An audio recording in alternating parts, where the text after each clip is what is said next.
अस्सलाम वालेकुम।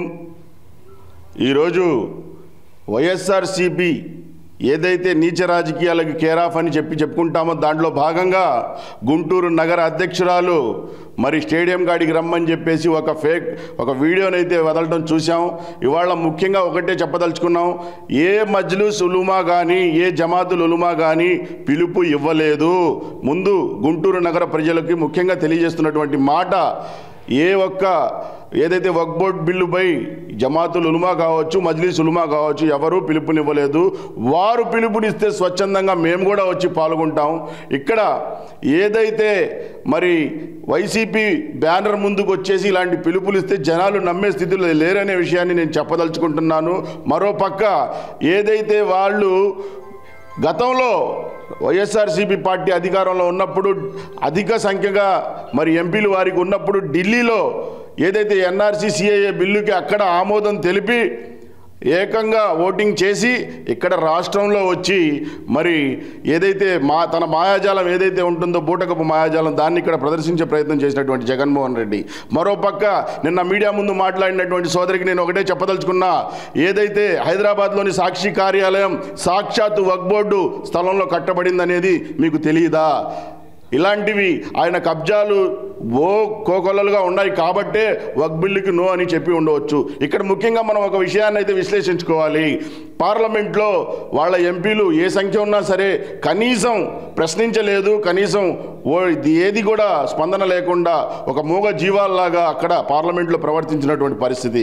మేము ఇక్కడ కూటమి ప్రభుత్వ ఏదైతే ఎంపీలు ఉండారో ఒక స్టాండ్ తీసుకొని చంద్రబాబు నాయుడు గారి నాయకత్వంలో ప్రతి ఒక్కళ్ళు కూడా ఏదైతే ఆ బిల్లులో కొన్ని అంశాలు మరి మార్చే విధంగా మరి దాంతో ఉపశమనం లభించే విధంగా చంద్రబాబు నాయుడు గారి యొక్క మరి డైరెక్షన్లో మా ఎంపీలు గళం విప్పి పోరాటం జరిగింది। కనీసం ఏదైతే ప్రజలు ఎన్నుకున్నారో ఆ ప్రజల తరపున పోరాడే కనీస అవగాహన లేనటువంటి ఎంపీలుగా వాళ్ళు మిగిలిపోయారే కానీ దాంట్లో ఎటువంటి సందేహం లేదు।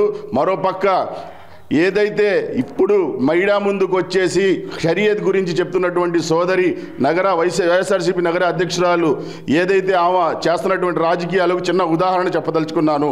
ఆమె మరి హిజాబ్ అనేది కేవలం మైనార్టీ మీటింగ్ వచ్చేటప్పటికి హిజాబ్ పెట్టుకొని వస్తుంది। ఒక మహిళ ఏదైనా ముస్లిం మహిళ మనం చూస్తూ ఉంటాం 24 గంటలు బయటకు వస్తే హిజాబ్తో ఉండేటువంటి పరిస్థితులు, అవి రాజకీయాల్లో ఉన్నవారు చాలామందిని చూస్తూ ఉన్నాం। దానికి పూర్తి వ్యతిరేకంగా గతంలో ఒక వైఎస్ఆర్సీపీ నాయకుడి కాళ్ళు మొక్కినటువంటి ఇప్పుడు నగర అధ్యక్షురాలుగా ఉన్నటువంటి ఏదైతే ముస్తఫా గారి తనియా చెప్తున్నటువంటి మాటలను ఇవాళ నగరంలో ఏ ఒక్కళ్ళు కూడా పరిగణలోకి తీసుకునే స్థితిలో లేరు। ఇవాళ మా నాయకుడి గురించి ఏదో స్క్రిప్ట్ తీసుకొచ్చేసి ఎమ్మెల్యే మా నసీరన్న గారు మాట్లాడారని చెప్పేసి నిన్న మీడియా ముందు మాట్లాడుతున్నటువంటి ఉదంతాలు మేము చూసాం। నేను ఒకటే చెప్పదలుచుకున్నా, గతంలో మీ తండ్రి గారు 10 సంవత్సరాలు శాసనసభ్యుడిగా ఉన్నా ఏ రోజు కూడా అసెంబ్లీలో ప్రజా సమస్యలపై కావచ్చు కమ్యూనిటీపై కావచ్చు ఏ రోజు గొంతెత్తినటువంటి దాఖలాలు మచ్చుకు కూడా కానరాలేదు। అలాంటి వారసత్వం పుడిగిపుచ్చుకున్న మీరు ఏదైతే ఆయన నాటకాలతో 10 సంవత్సరాల కాలాన్ని గడిపేశాడో దాన్ని అడ్డం పెట్టుకొని రాజకీయాల్లోకి వచ్చినటువంటి మీరు కూడా అదే నాటకీయ ప్రదర్శనలను చూపిస్తూ ఉన్నారు। ఇవాళ మిమ్మల్ని కానీ మీ తండ్రిని కానీ గుంటూరు నగరం నుంచి గుంటూరు నగర ప్రజలు తరిమివేసినా మీరు ఏ మొహం పెట్టుకుని వస్తున్నారో మాకైతే అర్థం కావట్లేదు। మేము ఒకటే చెప్పదలుచుకున్నాం, ఇవాళ మీరు ఆ పిలుపు ఇవ్వటం అనేది చాలా దుర్మార్గం। ఇవాళ మజ్లిస్ ఉలుమా కావచ్చు జమాతుల్ ఉలుమా కావచ్చు ఏ ఒక్కళ్ళు కూడా ఆ పిలుపు ఇవ్వలేదు। జనాల్ని మీరు మభ్యపెడుతున్నారు, మాయ చేస్తున్నారు।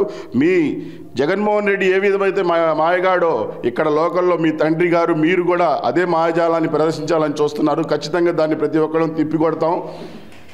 ఈ సందర్భంగా ఒకటే చెప్తున్నాం, మా నాయకుడిపై కానీ మా అధినాయకులపై కానీ ఎటువంటి అవాకు చవాకులు పేల్చినా మేము కూడా దాన్ని ధీటుగా తిప్పికొడతాం అని చెప్పేసి హెచ్చరిస్తున్నాను।